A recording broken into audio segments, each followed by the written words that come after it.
إنا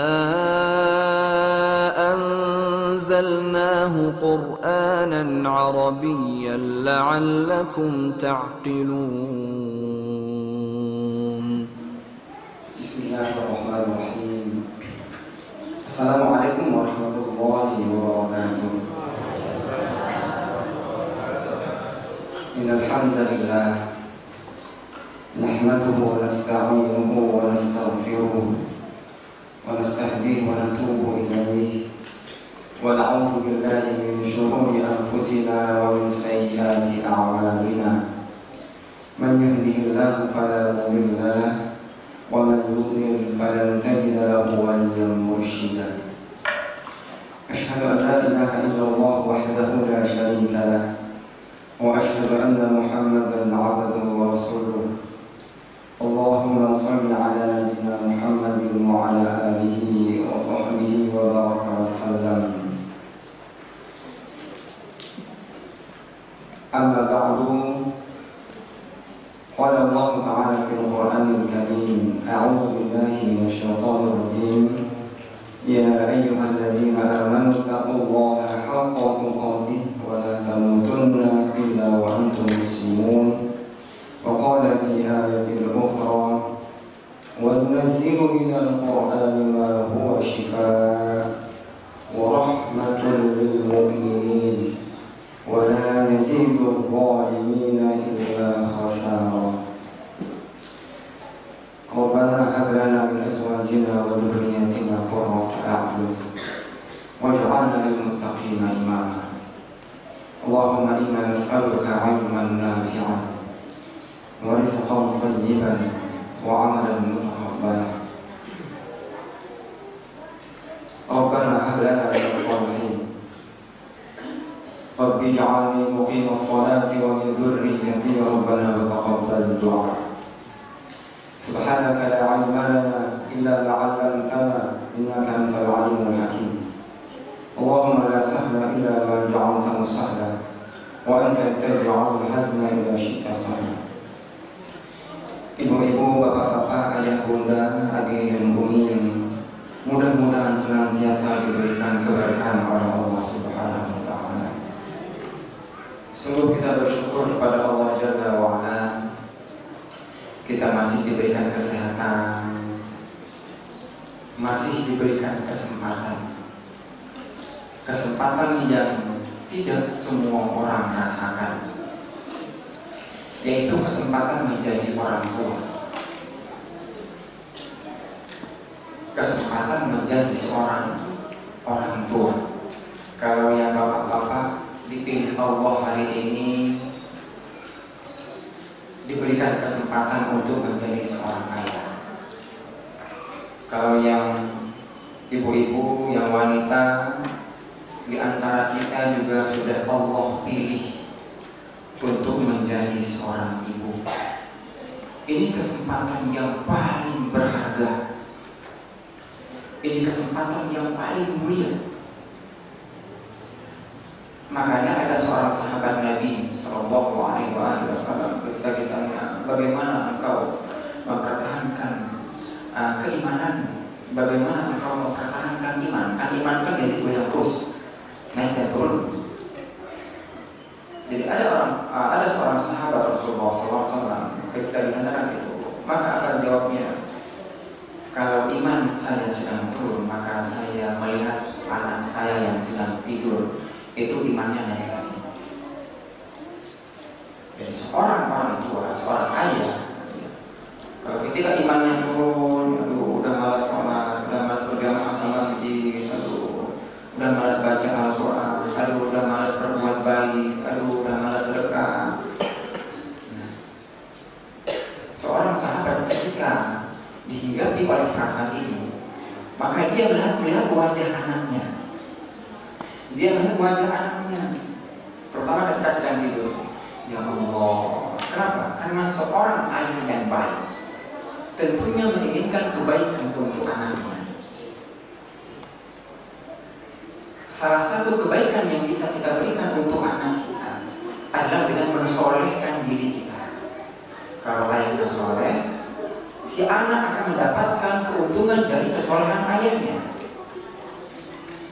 Saya kalau anak saya tidur malam, saya lihat ibu, oh manis-manis tidurnya, aduh bahagia. Walaupun capek dari kerja, dari mana-mana pulang, kalau malam lihat anak tidurnya tenang, ya Allah, terobati perhatian kita.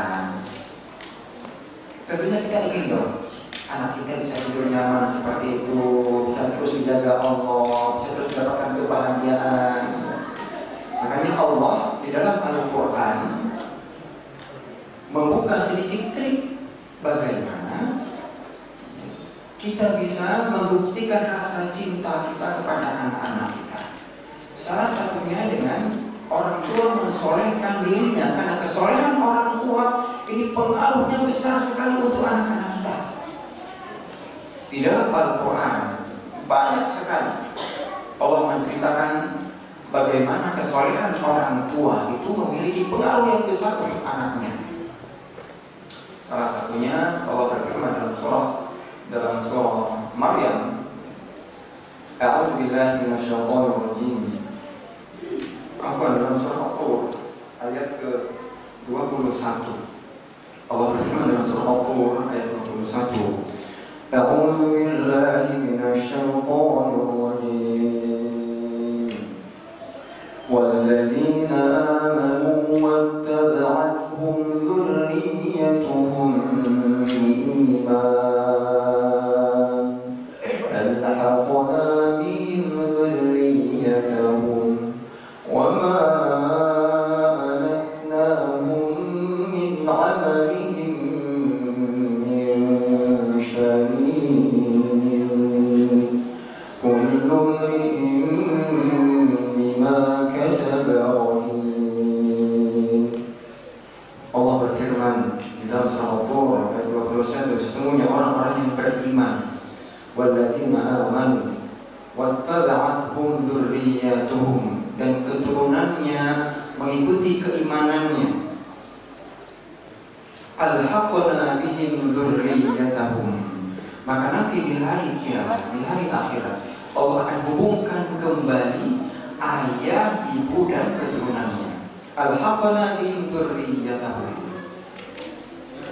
ayah-ayah yang beriman, ibu-ibu yang beriman, dan dia mengajak anaknya, melatih anaknya, menyuruh anaknya, mengarahkan anaknya untuk beriman kepada Allah, menghafal Al-Quran, sholat pada waktu, sholat berjamaah.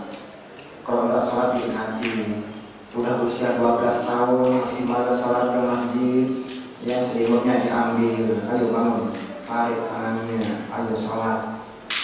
Usaha yang seperti ini sangat bermanfaat untuk kita dan anak kita, dan ini bukti kecintaan kita yang sesungguhnya kepada keluarga kita. Saya cinta banget Ustaz sama keluarga saya. Istri saya itu baru saya belikan mobil kemarin. Tidak second Ustaz, baru dari Toyota langsung saya ambil cash. Enggak selang melamati 1 pekan, saya belikan motor Scoopy juga baru. Wah, itu lainnya Pak. Pokoknya saya ngomong sama istri saya, cinta banget sama istri saya. Tapi ketika azan berkumandang, hayya 'alas shalah,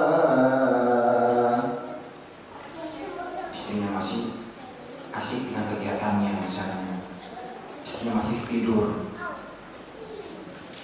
Suaminya pergi berangkat ke masjid sendirian. Loh, katanya cinta ke istrinya, kok istrinya gak diajak ke surga? Saat saya cinta banget, saya ikut sama anak saya. Alhamdulillah anak saya semua hari ini saya fasilitasi. Sekolahnya di tempat yang mahal, itu masuk 25 juta. Sekolah anak saya itu sekolah paling baik juga di Bekasi. Masuknya aja 30 juta, Pak. Karena saya sayang sama anak saya, supaya anak saya jadi sukses. HP saya berikan, semua fasilitas saya penuhi, Pak. Apa yang dia minta saya berikan, HP, Android, tab, semua saya berikan. Ketika Allah panggil, hayya 'alal falah, anaknya masih asik main game. Hayya 'alal falah, ada yang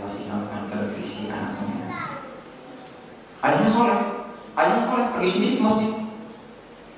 Katanya cinta sama anaknya Pak, kok udah dibawa ke surga anaknya. Makanya hari ini kita bersyukur kepada Allah Subhanahu wa Ta'ala. Allah berikan kita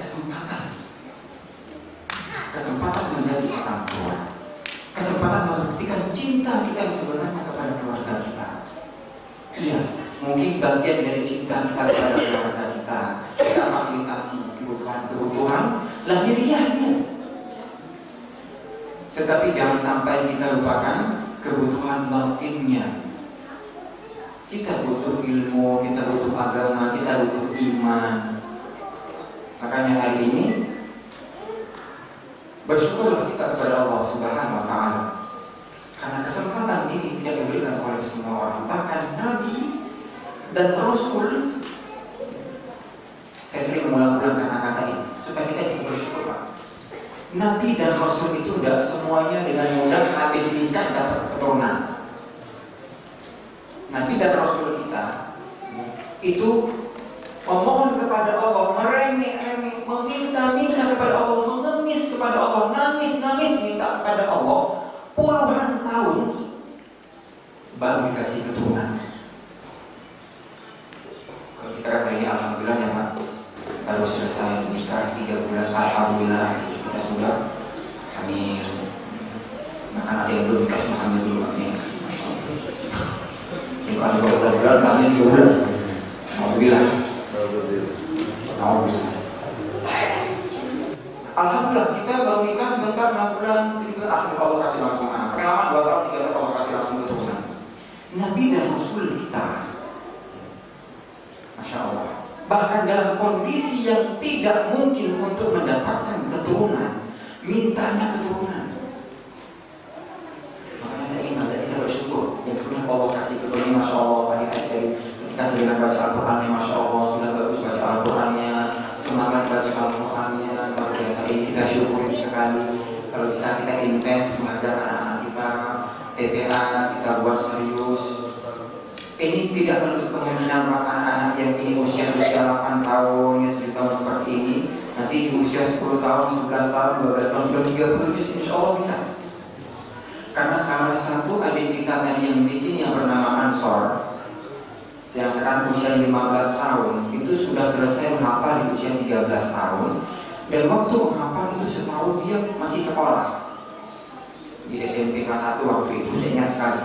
Pulang sekolah jam 2 capek-capek, belum makan, belum istirahat, sampai ke pondok langsung ambil Al-Quran.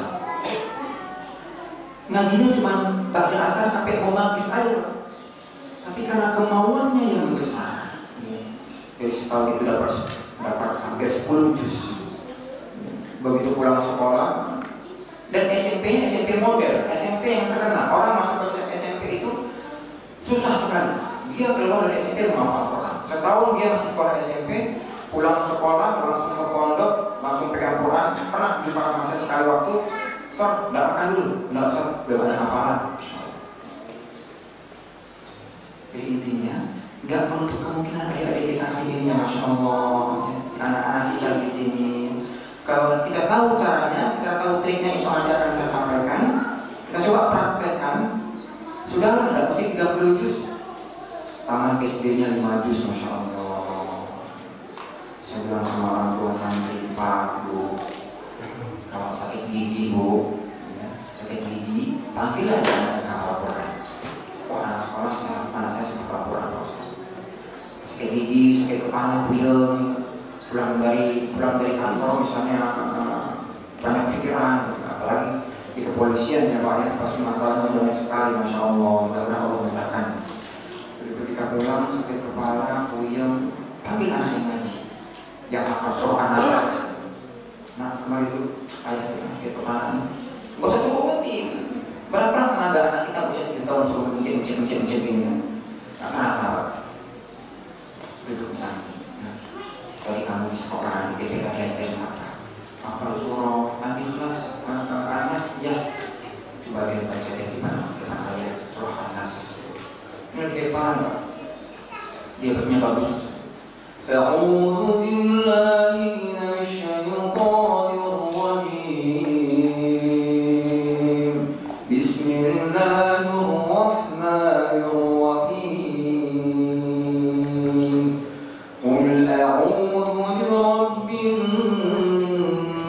nas, malikin nas. Baru ayat kedua, abinya sudah bilang, ayah sudah bilang, alhamdulillah, banyak orang penyakit kepala ayah. Makasih banyak ya. Coba kalau sakit kepala anaknya bawa gitar, sakit kepala sakit gigi anaknya bawa gitar, Sonia, cukup. Makanya, waktu nazilu minal Qur'ani ma huwa syifa. Allah kan dalam Al-Qur'an itu apa?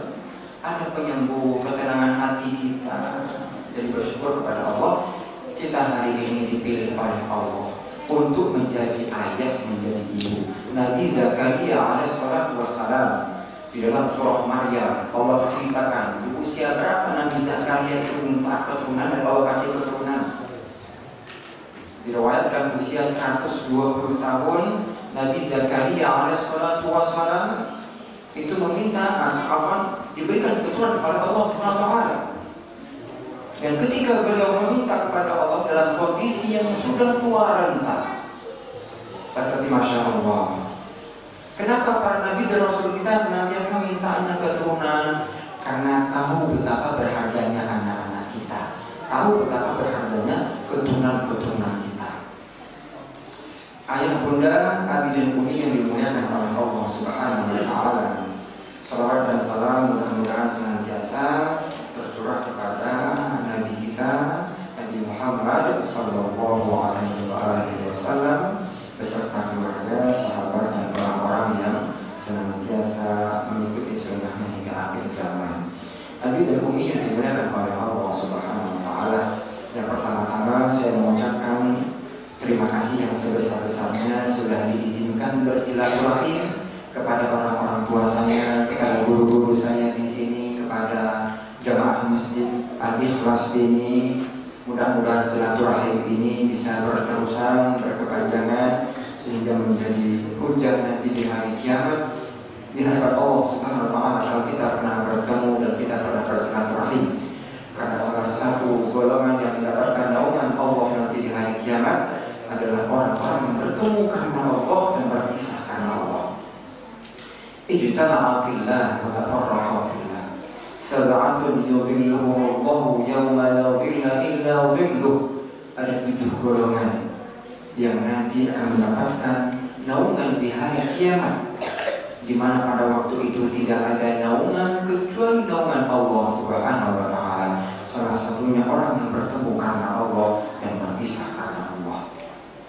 Mudah-mudahan pertemuan kita pada hari ini karena Allah Subhanahu wa taala, dan mudah-mudahan nanti berpisahnya kita juga karena Allah Subhanahu wa taala. Amin ya rabbal alamin.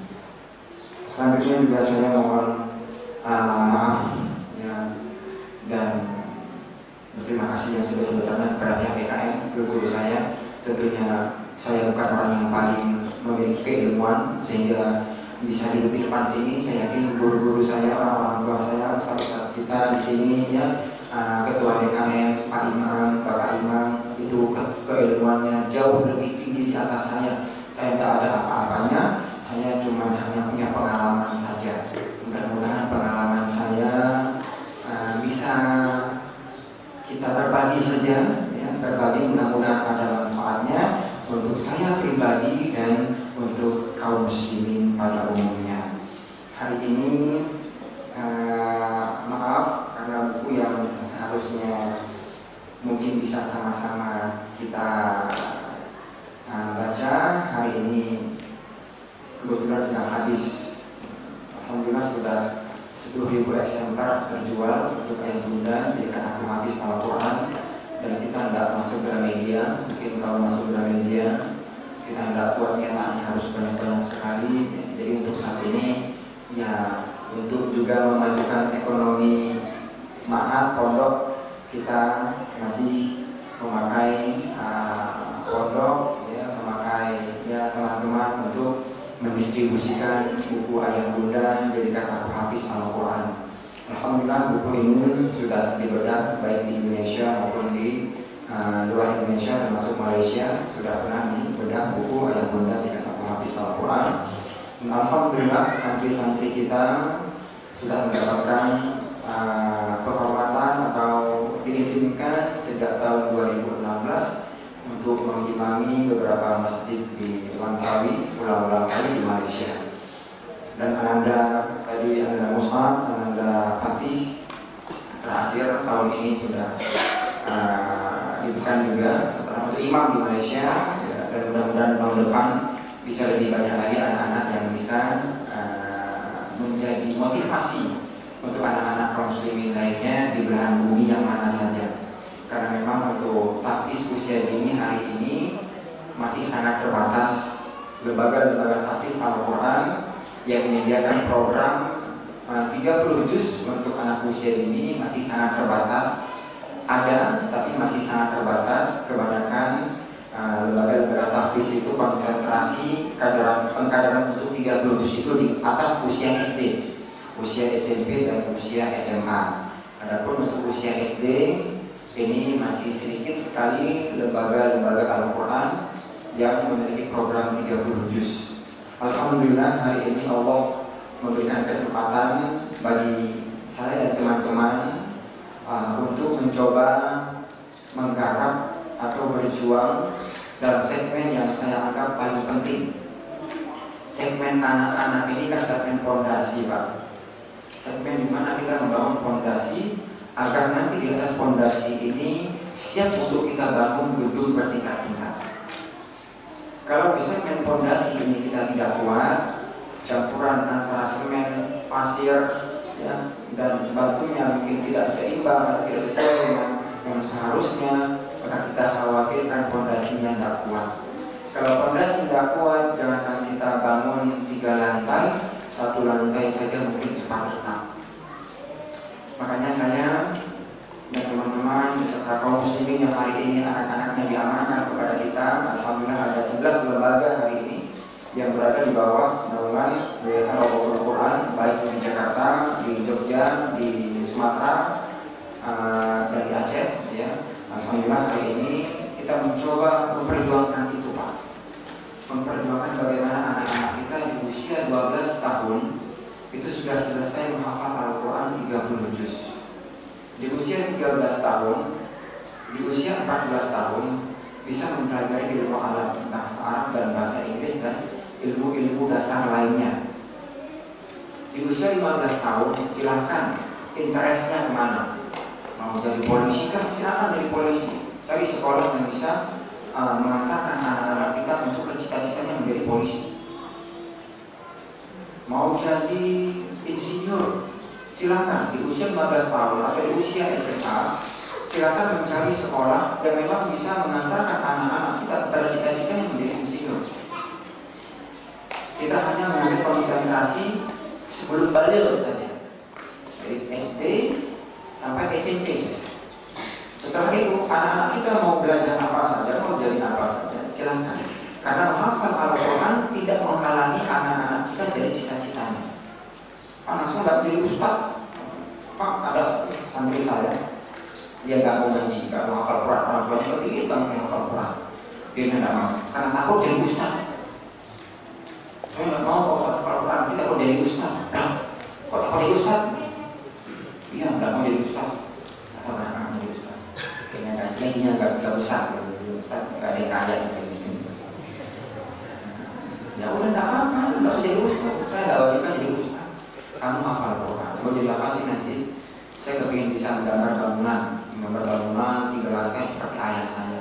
Nah, belajar Al-Quran dulu sekarang, ya. Setahun 2 tahun, habis itu nanti belajar membuat bangunan. Silakan mau jadi apa saja anak kita. Karena hafal Quran itu cuma 2 tahun. Hafal Quran itu sampai usia 12 tahun saja. Kalau stepnya benar, makanya nanti saya sampaikan sejak usia berapa kita sudah mulai mengenalkan tentang Al-Quran kepada anak-anak kita. Bapak-bapak, ibu-ibu, ayah bunda yang dirahmati oleh Allah Subhanahu wa Ta'ala, hari ini judul sharing kita ayah bunda menjadikan aku hafiz Al-Quran. Ini juga menjadi judul dari buku saya, buku yang kedua. Buku yang pertama itu berjudul Cahaya Mutasyabihat, ada saya bawa, insya Allah akan saya hadiahkan untuk PKM. Itu buku yang kedua, Ayat Bunda Tidak Hafiz Al-Quran. Itu buku yang insya Allah ketiga, Cara Mudah Membuka Rumah Quran. Itu buku yang keempat, itu ada hadiahi kesalahan dengan cerita. Jadi kalau kita kan sekarang, kalau anak salah kita marahin ya Pak. Anak salah kita jengkel, emosi, kita omelin. Padahal kisah-kisah di dalam Al-Quran, kisah-kisah di dalam hadis-hadis Nabi itu cukup banyak yang bisa menjadi pelajaran. Makanya di judul buku saya insya Allah nanti akan mudah-mudahan segera selesai itu hadiahilah kesalahan anak dengan cerita. Walaupun belum jadi buku Pak, silahkan pelajari cerita-cerita Al-Quran, cerita-cerita dari hadis Nabi. Kalau anak kita salah, ambil duduk sama kita, ceritakan hadis-hadis Nabi yang berkompetensi cerita, yang berisi cerita. Banyak sekali kisah-kisah. Jadi kalau saya sama anak-anak kita, sama anak saya, termasuk di lembaga-lembaga saya itu tidak ada hukuman, Pak. Tidak ada kalau yang telat itu disuruh jongkok, disuruh push up, tidak ada kalau ini dibotakin. Di lembaga saya satupun tidak ada yang menghukum dengan cara-cara seperti itu. Kita hanya menasihati saja, menasihati dengan cerita.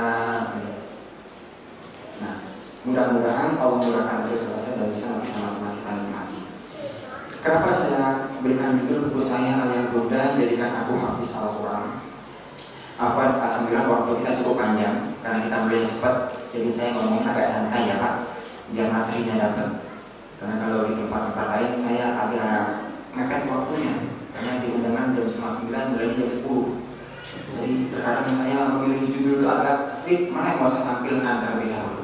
Tapi karena Alhamdulillah kita mulainya tepat waktu tadi, sehingga cukup waktu untuk kita judul per judul begitu. Nanti saya pilih yang penting-penting ya, tapi insya Allah cukup leluasa saya menyampaikan materi karena waktu kita masih cukup panjang, masih ada dari kurang 2 jam atau 1 jam 40 menit. Kenapa saya memilih judul Ayat Bunda Jadikan Aku Hafiz Al-Quran? Soal-soal ini yang butuh anaknya. Ya, kalau anak minta, ini kan bahasa anak minta. Ayah, Bunda, jadikan adik hafal Quran, kan gitu. Soal-soal ini kebutuhan anak kita.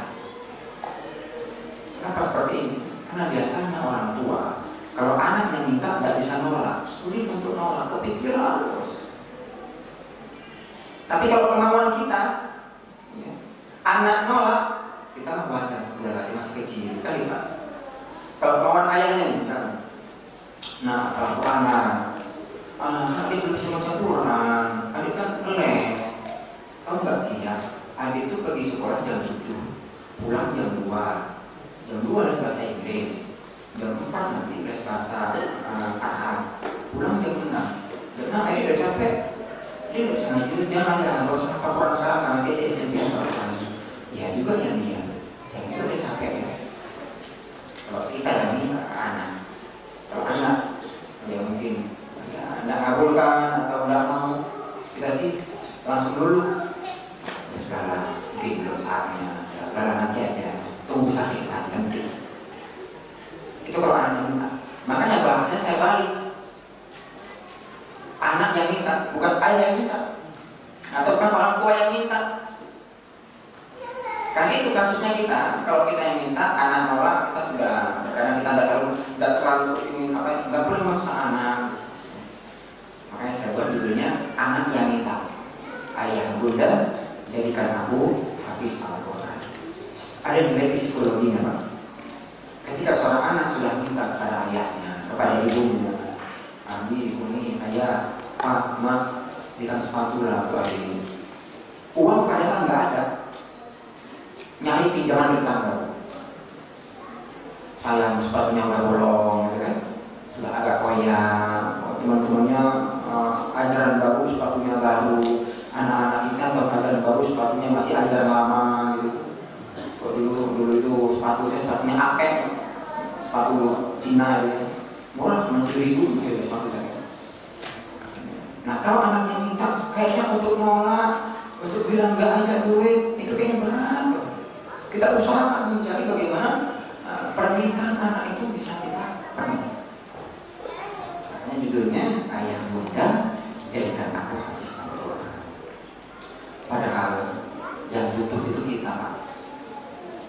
yang butuh anak kita hafal Al-Quran itu kita. Kenapa?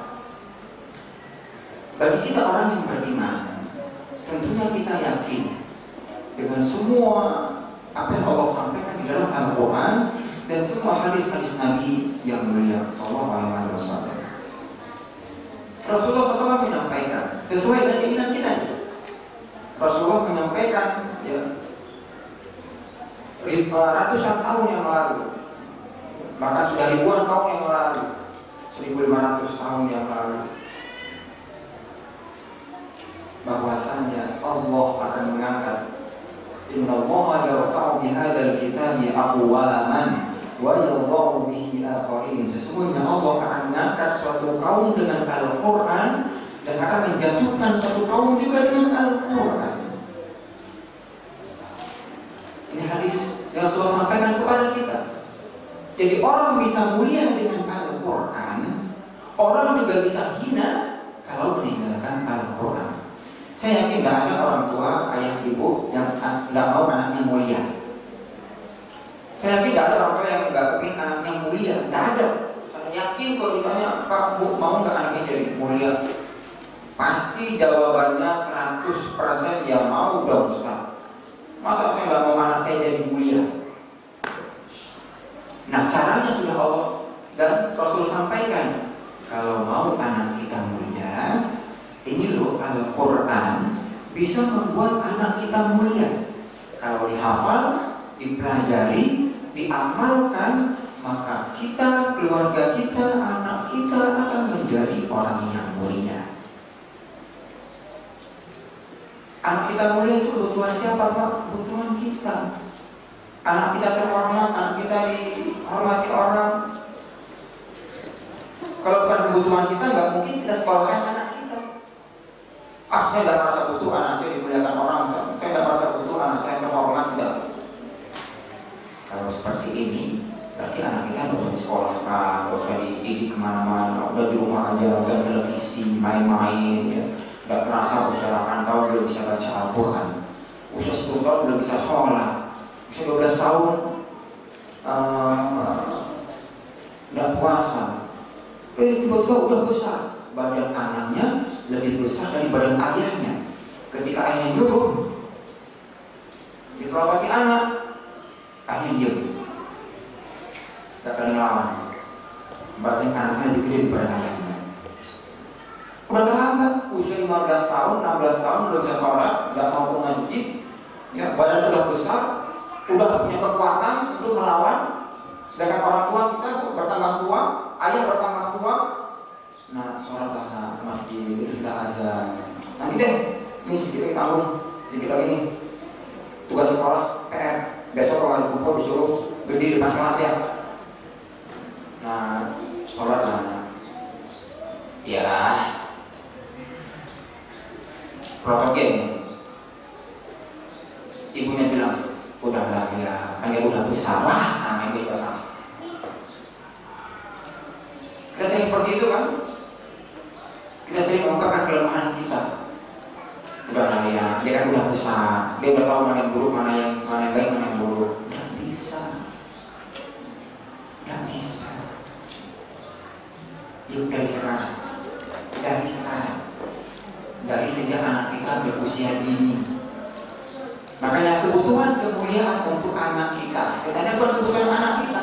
Anak kita usia 6 tahun, 7 tahun, dia nggak tahu itu untuk apa sih mulia, untuk apa sih belajar Quran, untuk apa sih hafal Quran, dia nggak tahu. Ini kebutuhan kita, anak kita mulia, ini kebutuhan kita. Caranya sudah Allah kasih tahu, sudah Nabi kita kasih tahu Sallallahu Alaihi Wasallam. Caranya apa? Al-Quran dipelajari. Makanya Imam Syafi'i rahimahullah itu pernah berkata, "Man ta'allama al-Qur'an 'azumat qimatuhu." Barang siapa yang mempelajari Al-Quran, maka mulialah kedudukannya.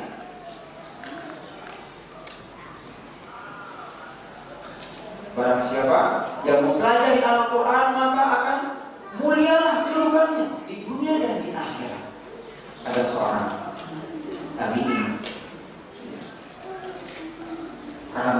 fadilah Al-Quran. Khairukum man ta'allama Al-Quran wa 'allamahu. Karena mengetahui besarnya fadilah Al-Quran, suatu kali bernama Abu Abdurrahman As-Sulami. Abu Abdurrahman As-Sulami, ini seorang tabi'in. Ketika dia mengetahui betapa besar fadilah Al-Quran, maka dia mempelajari Al-Quran. Dia sekali belajar Al-Quran kepada Ali bin Abi Thalib, kepada Utsman bin Affan, kepada Abdullah bin Mas'ud radhiyallahu anhu ajma'in. Dia belajar Al-Quran dan dia mewakafkan, mensedekahkan dirinya selama 40 tahun untuk mengajarkan Al-Quran. Khairukum man ta'allama Al-Quran wa 'allam. Sebaik-baiknya kalian adalah yang mempelajari Al-Quran dan setelah belajar mengajarkannya. Para tabi'in sangat antusias untuk mengajarkan, belajar dan mengajarkan Al-Quran. Kenapa? Mereka tahu sekali kemuliaan Al-Quran. 40 tahun, bayangkan kan? 40 tahun rela gak kemana-mana, duduk di masjid ngajari Al-Quran saja. Nah, inilah jalan kemuliaan yang pertama. Karena kenapa judul bukunya Ayah Bunda Jadikan Aku Hafiz Al-Quran. Karena kemuliaan anak-anak kita itu bisa kita mulai dengan mengajarkan Al-Quran kepada anak kita.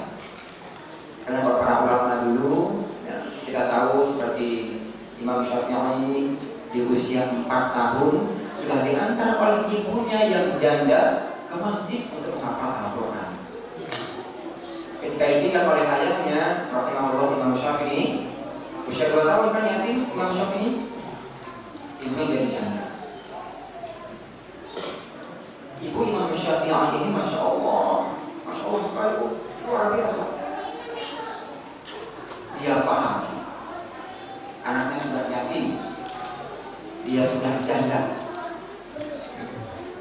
Tentunya kemuliaan keluarga ya, yang biasanya diusahakan oleh sang suami atau seorang ayah, kadang-kadang ayah yang berdiam. Kita akan dimuliakan orang karena suami kita kerjanya rajin, masya Allah, silaturahimnya bagus, masya Allah.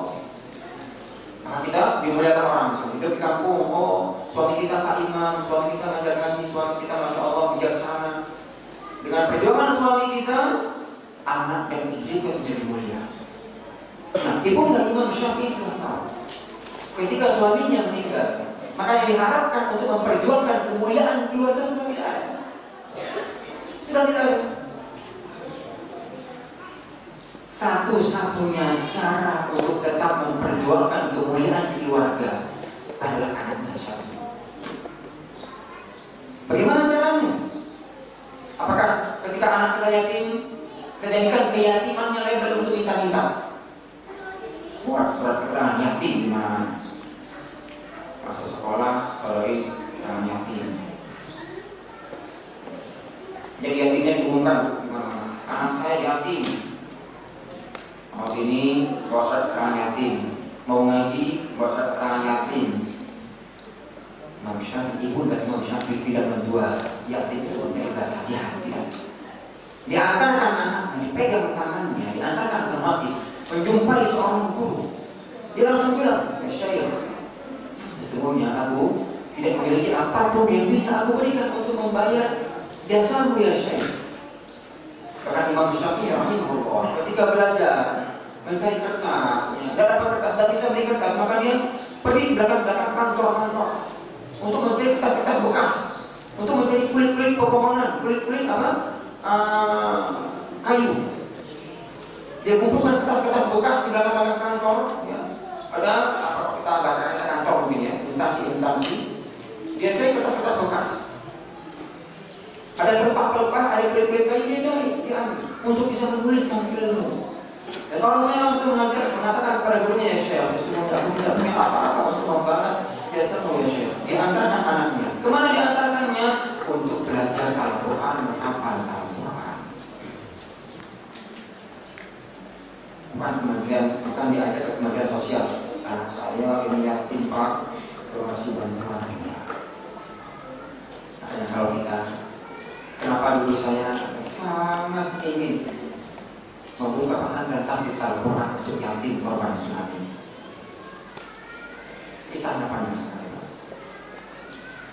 ini buat pesantren Hafiz Al-Quran. Pada waktu itu bantuan dari seluruh negara di dunia masuk ke Aceh. Saya orang Aceh ketika tsunami, usia saya itu 17 tahun. Kelas 3 SMA, kelas 3 aliyah di pesantren. Pada waktu itu saya sudah berniat kalau tamat pesantren saya mau ke Mesir, mau belajar Al-Quran lagi di sana. Pokoknya mau nyambung S1-nya di Mesir lah, di Azhar. Sejak kelas 2 aliyah, guru-guru saya sudah nanya, Makus nanti kalau selesai sekolah mau kemana? Insya Allah mau ke Mesir, Ustaz. Terus saya ingin banget ke Mesir, ingin banget saya belajar Al-Quran, halal lagi sama guru-guru di Mesir, sama syekh-syekh Al-Quran di Mesir. Ternyata Allah berkata lain, berdoa. Ketika saya kelas 3 Desember, itu 1 semester lagi mau UN, Pak. Desember itu tsunami. Masya Allah. Saya di Banda Aceh memang di tempat tsunami-nya. Walaupun tempat saya alhamdulillah tidak kena tsunami karena tempat kita agak tinggi. Jadi sekolah saya, pesantren saya itu pondok saya agak tinggi. Jadi hanya air lewat saja, hanya air jatuh saja. Enggak, waktu gelombangnya enggak ada. Saya nggak tahu kejadian Masya Allah luar biasa. Dan teman-teman pada waktu itu banyak yang ke tengah kota, ke laut, ke tengah dekat laut ya, karena ada waktu itu berbagai macam event. Ada maraton, ada gerak jalan, ada sepeda santai. Karena menyambut Natal waktu itu, 25 Desember kan Natal. Kejadiannya 26 Desember. Jadi kegiatan di 25 Desember itu Masya Allah banyak kegiatan. Banyak sekali kegiatan pada waktu itu. Jadi dari semua Aceh berkumpul di Banda Aceh karena event-event itu. Masya Allah. Jadi tsunami terjadi dan sebagian besar masyarakat kecil teman-teman saya sudah apa 30 guru saya juga menjadi korban tsunami. Semoga Allah merahmati mereka. Pada waktu itu Banda Aceh itu seperti tidak ada harapan lagi. Kita jam 12 gempanya kencang. Kalau gempa sekolah saya juga satu bangunan runtuh. Kalau tsunami-nya tidak kena, tapi gempanya kena juga. Semua bangunan sekolah saya termasuk itu retak semua. Tidak bisa dipakai lagi, harus dibangun ulang. Nah jam 12 kita mencari teman-teman kita yang ke kota. Waktu itu pada zuhur kita bismillah, kita pakai sepeda, ada yang jalan kaki, kita mencari teman-teman kita yang tadi pagi pamit untuk ikut event-event. Kita jumpa satu di atas pohon, meninggal di atas pohon. Ada yang tidak jumpa, Masya Allah. Dan Banda Aceh itu mayat berdebangan di mana-mana. Saya dengan mata kepala sendiri. Karena waktu itu saya ikut juga untuk evakuasi teman-teman. Itu mayat di mana-mana. Ada yang belanja, ada yang masih berpakaian. Ya Allah. Sudah seperti kota mati, sudah tidak ada kehidupan. Semua bangunan yang kota runtuh. Anak-anak pada nangis, ibu-ibu pada nangis, bapak-bapak pada nangis, semuanya meraung-raung. Ya Allah, nangis semuanya. Gelap, semua listrik mati. Tidak ada yang jual makanan. Semuanya runtuh. Listrik, HP, telepon, tidak ada yang bisa berfungsi. Saya kata ya Allah, saya ikut angkat mayat Pak. Bahkan sampai hari keempat. Sampai hari keempat saya ikut ngangkat mayat itu bersama teman-teman IKADI. Ada satu mayat yang Allah sudah lama. Kita ada yang mau copot jarinya, ada yang copot. Seperti itu. Benar, ini tidak cerita bohongan. Karena sudah lama kita angkat terus pelan-pelan, harus hati-hati. Nah pada waktu itu seperti sudah tidak ada harapan lagi untuk Aceh. Keinginan saya untuk sekolah jauh-jauh kayaknya sudah jangan menyambung kuliah, mungkin untuk UN saya mungkin saya tidak bisa karena sudah hancur semuanya. Pada Aceh sudah hancur. Sekolah saya juga tidak bisa dipakai lagi. Guru-guru saya meninggal. Saya sudah tidak ada harapan. Sampai pada saatnya kita numpang ujian di sekolah orang di luar Banda Aceh. Nah pada waktu itu guru saya datang ke saya. Nah Mahfuz, mau nggak tolong Ustaz? Tolong apa Ustaz? Mau nggak bantu Ustaz untuk kita buat pondok tahfiz Al-Quran khusus untuk anak-anak korban tsunami? Saya terduga, ya Allah, tidak mungkin saya tak mau. Padahal saya punya niat untuk keluar, tapi juga keluar nggak mungkin juga. Sudah, saya iakan. Saya mau berjuang bersama guru saya untuk korban tsunami, buat sholat tahfiz untuk korban tsunami. Ketika itu guru saya menyampaikan bahwasanya tidak ada cara lain untuk mengembalikan psikologi anak Aceh. Tidak ada cara lain untuk mengembalikan psikologi anak Aceh, traumatik anak Aceh, kecuali dengan Al-Quran. Itu guru saya bilang. Saya tidak tahu kawan, karena saya masih terlalu muda waktu itu untuk berpikir jauh ke sana. Masuklah beberapa NGO pada waktu itu dari luar, dari Brazil, dari Amerika, dari Australia, dari Cina. Kenapa saya tahu? Karena pondok saya, pesantren saya 3 lantai. Jadi waktu itu yang masih memungkinkan untuk disewa adalah pondok kami di daerah itu. Jadi NGO luar menyewa pondok saya 1 lantai, lantai ketiga itu untuk dijadikan tempat rehabilitasi. Jadi anak-anak tsunami dicari, dikumpulkan di pondok saya. Ya. Waktu itu saya ingat dari negara bagian mana waktu itu. Ya. Jadi kami di bawah menghafal Quran, di atas nyanyi. Ya Pak, kita doa. Jadi mereka mengajarkan atau mengembalikan traumatik anak Aceh dengan cara mengajak anak-anak kita ya, jalan-jalan ke sana. Setiap hari jalan-jalan, ada bus khusus mereka beli. Ya, bus pokoknya setiap hari itu jam 8 sudah keluar dari pondok kita, sudah pakai baju kaos, sudah pakai nemtek, ya, dibawa putar-putar di mobil, diajak bareng-bareng nyanyi, pakai bahasa apa saya tidak tahu, ada bahasa Inggris, ada bahasa Arab. Pokoknya dihibur anak-anak kita supaya melupakan trauma orang tuanya meninggal, ayah meninggal, begitu. Kita di bawahnya hafal Al-Quran. Tetapi Masya Allah, betul Al-Quran betul, hadis betul. Anak-anak kita yang hari ini menghafal Al-Quran di pondok pesantren Hafiz Al-Quran korban tsunami waktu itu, hari ini Allah muliakan semuanya. Hari ini Allah muliakan. Awal-awal kita bukan cuma berapa belas orang saja, 12 orang atau 13 orang. Awal-awal itu kita menumpang juga, sebagiannya di masjid. Karena ada juga teman-teman mereka yang tidak gabung sama kita, tidak belajar Al-Quran, mereka ikut NGO itu. Masya Allah, anak-anak kita hari ini yang belajar Al-Quran, Allah memuliakan. Hari ini mereka bisa menyambung ke Azhar, bisa menjadi dosen, bisa menggantikan saya di Aceh untuk mengajar Al-Quran di Aceh. Bahkan satu orang ikut sama saya di Jakarta. Satu orang sama saya kalau tsunami dulu ikut saya di Jakarta, di Tamiya. Dari tangan beliau lah, dari tangan anak yatim korban tsunami itu lahir adik-adik dari 30 juz Pak. Jadi yang dari 30 juz itu yang milik santri saya yang korban tsunami di Aceh. Masya Allah, anak yatim. Dia dimuliakan Allah dan dia bisa melahirkan orang-orang yang mulia seperti anak kita. Makanya kenapa saya buat Abi dan Umi. Jadikanlah ayah bunda, jadikan aku habis Al-Quran. Kemuliaan itu kita butuhkan. Dan lihat Imam Syafi'i ya, ketika ayahnya, uminya mengantarkannya untuk menyebut kemuliaannya dengan Al-Quran. Saya yakin kita semuanya yakin kita semuanya dengan Al-Quran. Lihat betapa banyak para hafiz Al-Quran yang ayahnya bukan siapa-siapa, ibunya bukan siapa-siapa, alhamdulillah bisa pergi ngaji, bisa pergi umroh. Alhamdulillah, ini bagian dari tahadus bin nikmah. Saya ingin menyampaikan sedikit informasi berita. Ya, ini bukan untuk untuk berbangga-bangga, hanya untuk tahadus bin nikmah, untuk menyampaikan nikmat-nikmat Allah kepada kita. 2 orang di antara santri kita yang sudah 37 tadi, insya Allah itu akan diumrohkan di Desember nanti.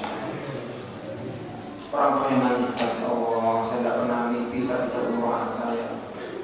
Bayangkan anak usia mana yang dengan anak usia 10 tahun atau 12 tahun dan usahanya sendiri bisa diumroh. Kecuali orang punya orang kaya. Kecuali orang punya orang tua kaya, ya gampang aja umrohin anaknya. Tapi adik-adik kita tadi yang 2 orang tadi, alhamdulillah kemarin sudah diuji hafalannya di depan kaum muslimin. Benar gak nih hafiz Al-Quran? Jadi kita buat ikhtibar 30 juz, ujian 30 juz. Nanti insya Allah kalau bapak-bapak ibu-ibu ingin mendengarkan bacaan anak kita lagi nanti, Ya, Bapak baca sedikit ayat, potongan 2 kata, 3 kata, nanti adik-adik kita insya Allah akan menyambungnya. Insya Allah, 3 juz insya Allah. Dibaca aja sedikit, nanti adik-adik kita akan menyambungnya. Nah, setelah itu ada musik nih, Pak Ustaz. Insya Allah, saya setiap tahun ingin mengumrohkan anak-anak yang 30 juz dari pesantren Pak Ustaz. Alhamdulillah, insya Allah. Saya aja berumroh. Saya aja berumroh. Masya Allah. Inilah kemuliaan. Dulu waktu mereka belajar, Masya Allah itu bagi tanyakan nanti, bagaimana sulitnya mereka mengajar. Pondok saya, pesantren saya itu bukan pesantren besar, bukan pesantren kaya, tidak ada apa-apanya, hutan. Silakan main-main ke pesantren saya. Mungkin jadi nyambung saya juga kecil. Kalau hutan besar pesantren, tidak ada apa-apanya pesantren saya. Mereka dulu memakannya tidur dengan sehat, banyak nyamuk, makannya tempe, makannya tamu, sakit gigi, ada yang sedikit, terus yang sedikit juga pulang. Saya sini ada, Masya Allah. Orang tuanya sabar, anaknya sabar, gurunya sabar, Masya Allah, sukses dia. Tapi kalau anaknya sabar, gurunya sabar, orang tuanya nggak sabar, ada yang seperti itu. Anaknya sabar, gurunya sabar, orang tuanya nggak sabar, pengen cepat anaknya 30 dus. Soal pesantren sana bisa 1 tahun 30 dus, kalau pesantren 2 tahun sih. Tes gimana? Ya udah apa-apa, doain anaknya pesantren bisa lebih cepat, nggak apa-apa. Gitu aja.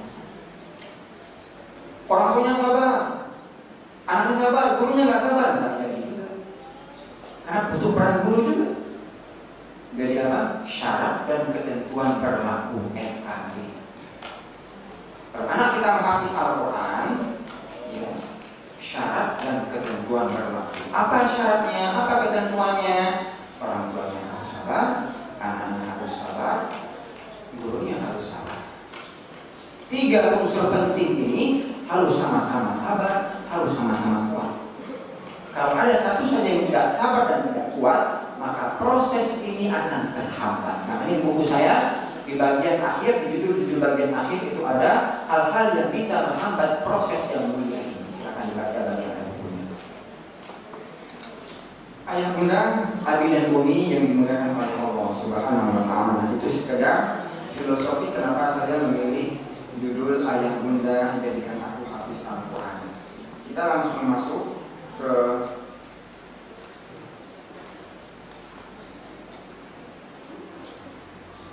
mulailah di usia 3 tahun. Boleh Ustaz? Mulailah. Terus lanjut.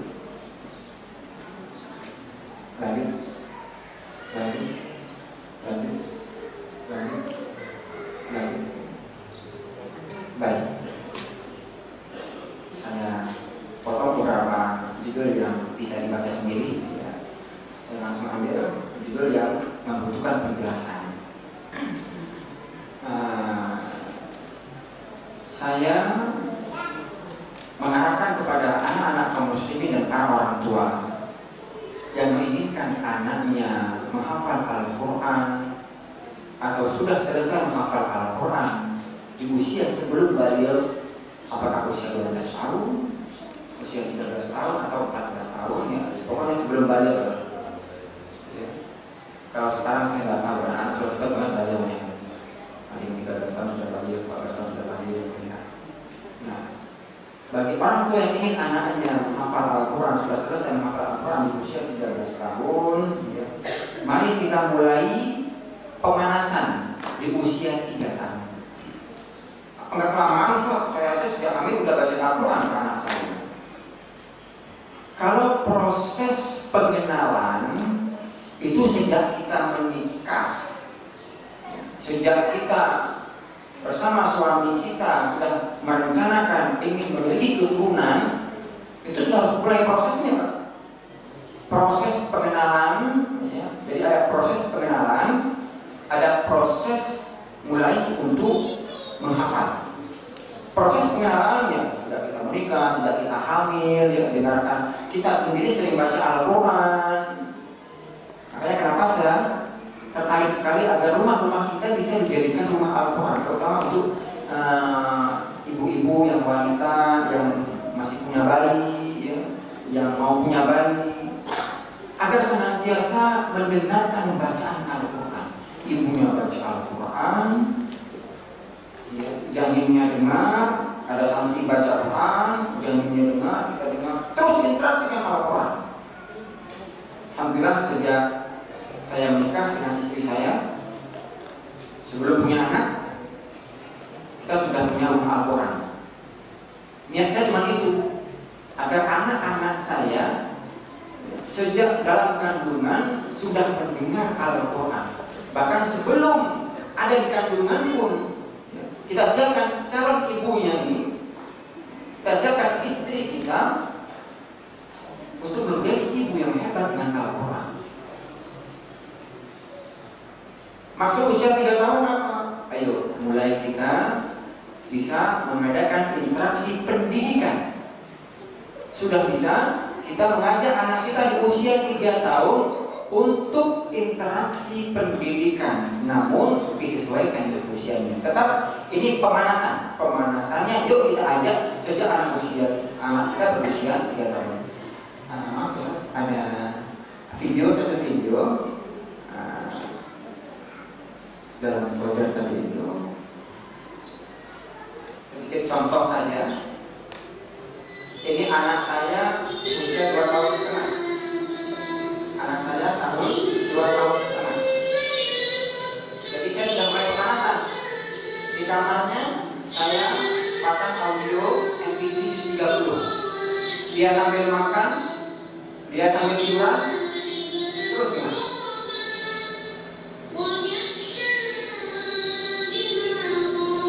Dia lagi sambil makan.